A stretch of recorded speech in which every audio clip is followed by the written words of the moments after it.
Good morning student. ये video मैं उन स्टूडेंट्स के लिए बना रहा हूँ जो आने वाले टाइम में डॉक्टर बनने वाले हैं और साथ ही साथ अभी आप लोगों ने 12th का एग्जाम दिया है और नीट का एग्जाम भी आपने दिया होगा। बहुत अच्छा स्कोर आया है आपका और अगर स्कोर अच्छा आया है तो आप एमबीबीएस के लिए भी जा सकते हैं और वेटनरी के लिए भी जा सकते हैं। दो ऑप्शंस अवेलेबल है आपके पास में। अब देखिए इसके अंदर जो डॉग लवर्स हैं या फिर अपन बोल सकते हैं जो एनिमल लवर्स हैं, इसमें सारे एनिमल्स कवर होते हैं, वो लोग इस वेटनरी वाले ऑप्शन को चूज कर सकते हैं। बहुत अच्छा ऑप्शन है, इसमें बहुत अच्छी अच्छी कैरियर अपॉर्चुनिटीज मिलेगी, बहुत अच्छा पैकेज मिलेगा और फ्यूचर ग्रोथ बहुत अच्छा है इसके अंदर। अभी अपन लोग डिस्कस करने वाले हैं veterinary, what is veterinary doctor, veterinary doctor क्या करता है, कैरियर अपॉर्चुनिटीज क्या क्या मिलेंगी इसमें, सैलरी क्या मिलेगा इसके अंदर, इंडिया में क्या सैलरी है और अब्रॉड में क्या सैलरी मिलेगा आपको, गवर्नमेंट कॉलेजेस क्या चार्ज करते हैं फीस, प्राइवेट कॉलेज क्या चार्ज करते हैं, पूरा डिटेल में डिस्कस करेंगे। कहां एडमिशन लेना चाहिए, कितनी फीस पे लेना चाहिए, स्कॉलरशिप कितना मिलेगा, कम से कम बजट में कौन सा कॉलेज मिलेगा, इसको अपन बिल्कुल डिटेल में डिस्कस करने वाले हैं। चलो शुरू करते हैं। अब देखिए एक वेटनरी डॉक्टर करता है क्या, what the veterinary doctor will do. तो वेटनरी डॉक्टर बहुत सारे काम करता है, डायग्नोस्टिक का काम है, उसका ट्रीटमेंट का काम है, सर्जरी का काम है, प्रिवेंशन क्योर का काम है, इमरजेंसी केयर के लिए आपका जो एनिमल वेलफेयर हो गया, क्लाइंट एजुकेशन हो गया, ये सारे काम को करता है। जैसे अगर अपन डायग्नोस्टिक की बात करें तो एनिमल्स का एग्जामिनेशन करना है, उसका एक्सरे करना है, ब्लड टेस्ट करना है, उसमें वो काम करेगा। अगर मैं ट्रीटमेंट की बात करता हूं तो यहाँ पे वो मेडिसिन वगैरह जो देगा वो देगा आपको, प्रोवाइड वैक्सीनेशन, वो बहुत इंपॉर्टेंट है क्योंकि वैक्सीनेशन वगैरह अपन देखते हैं डॉग्स वगैरह को रेगुलर बेसिस पे अपने को देना पड़ता है।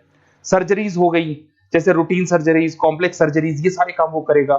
उसके अंदर प्रिवेंटिंग क्योर, वैक्सीनेशन वगैरह हो गया। उसके बाद में इमरजेंसी केयर के लिए वो जो काम करेगा, जैसे इमरजेंसी केयर में किसी को किसी एनिमल को कोई प्रॉब्लम आ गया तो उसका लाइफ सेविंग कैसे करना है, इमरजेंसी में कैसे लेना है उसको। एनिमल वेलफेयर में जैसे जो एनिमल वेलफेयर ऑर्गेनाइजेशन होती है उसमें वो काम करेगा।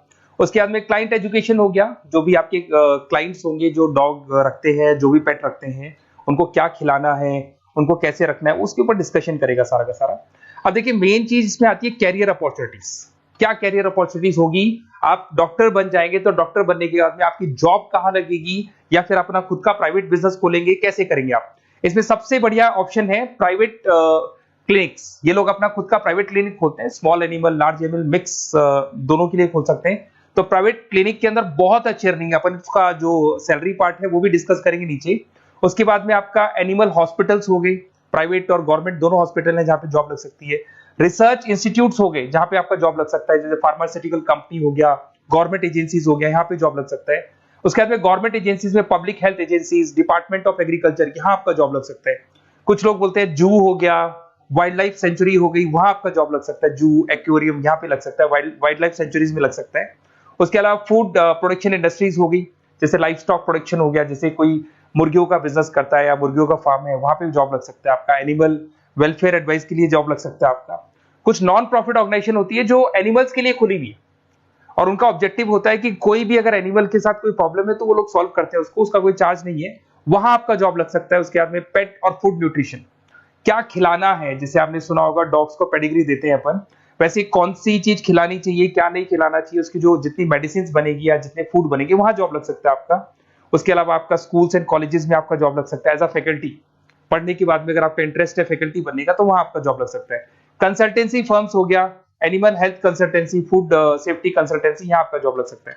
देखो ये सारे ऑप्शंस है। उसके अलावा सैलरी पैकेज देखो, अभी मैं जो सैलरी पैकेज की बात कर रहा हूँ इंडिया की बात कर रहा हूँ, अपना जो होम कंट्री इंडिया इसकी बात कर रहा हूँ, फिर अपन सैलरी पैकेज की बात करेंगे, वो अब्रॉड की बात करेंगे। तो सब में अगर आप देखें तो ऑन एन एवरेज ये मान के चले कि आपका 5 लाख से 10 लाख तक का एवरेज जा रहा है पैकेज। अगर प्राइवेट क्लिनिक भी आप खोलते हैं, गवर्नमेंट सर्विस भी करते हैं ना, तो आप ये मान के चले कि आपका पैकेज 5 से 10 के बीच में जाएगा। उसके बाद रिसर्च इंस्टीट्यूट में भी यही मिलेगा आपको, जूस वगैरह के अंदर आपका यही 5 से 10 लाख के बीच में मिलेगा। फूड प्रोडक्शन इंडस्ट्रीज है, नॉन प्रॉफिट ऑर्गेनाइजेशन है, तो ऑन एन एवरेज ये मान के चलो 5 लाख टू 10 लाख। तो एज अ फ्रेशर आपको एक्सपीरियंस हो जाएगा तो पैकेज बढ़ जाएगा, कंसल्टेंसी फर्म से यहाँ लग सकते हैं। बट अगर आप अब्रॉड का प्लान कर रहे हो ना, तो अब्रॉड के अंदर तो ये मान के चलो कि आपका जो सैलरी है उसके अंदर बहुत जबरदस्त मल्टीपल इंक्रीमेंट होने वाला है।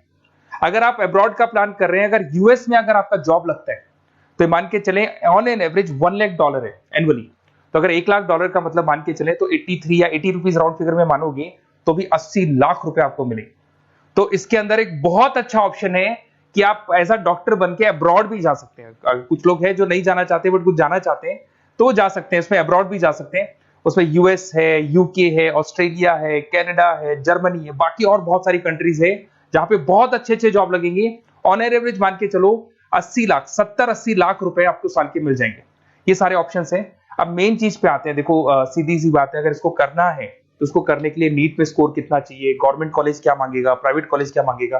अगर मैं गवर्नमेंट कॉलेज की बात करता हूं तो नीट में मिनिमम 450 का मार्क्स चाहिए आपको। अगर नीट में 450 मार्क्स नहीं है, प्लस आपका 12th में 50% कंपल्सरी, फिजिक्स, केमिस्ट्री, बायो से होना चाहिए, 50% होना चाहिए, और साथ ही साथ नीट के अंदर 450 मार्क्स चाहिए।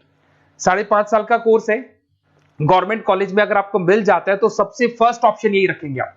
यहां पर आपका 2 लाख रुपए फीस मान के चलो तो 8 लाख रुपए में आप ये मान लो 8-10 लाख के अंदर अंदर, मतलब मैक्सिमम 10 लाख का खर्चा मान के चलो, इसके अंदर अंदर आपका कंप्लीट कोर्स हो जाएगा अगर गवर्नमेंट कॉलेज मिलता है। बट अगर आपका स्कोर कम है तो मैं आपको एडवाइस करूंगा गो फॉर प्राइवेट कॉलेज, क्योंकि आगे स्कोप बहुत अच्छा है कि वापस जब आप कहीं अब्रॉड जाते हैं या फिर कहीं और जॉब करेंगे तो निकल जाता है सारा पैसा, कोई दिक्कत नहीं है।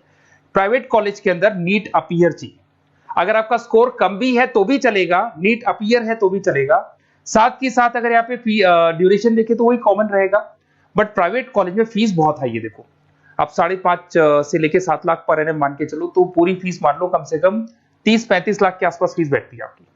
अब इसमें हॉस्टल भी इंक्लूड नहीं है, हॉस्टल का अलग से चार्जेस लगने वाला है आपका। अब मैं जो आपको बताने वाला हूं उसको ध्यान से सुनना। प्राइवेट कॉलेज में बहुत सारे कॉलेजेस हैं जो लोग स्कॉलरशिप पे एडमिशन लेते हैं, बच्चों को पता ही नहीं उन कॉलेज के बारे में।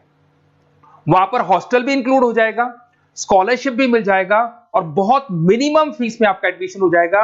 इतना फीस आपका लगेगा ही नहीं, आप ये मान के चलो।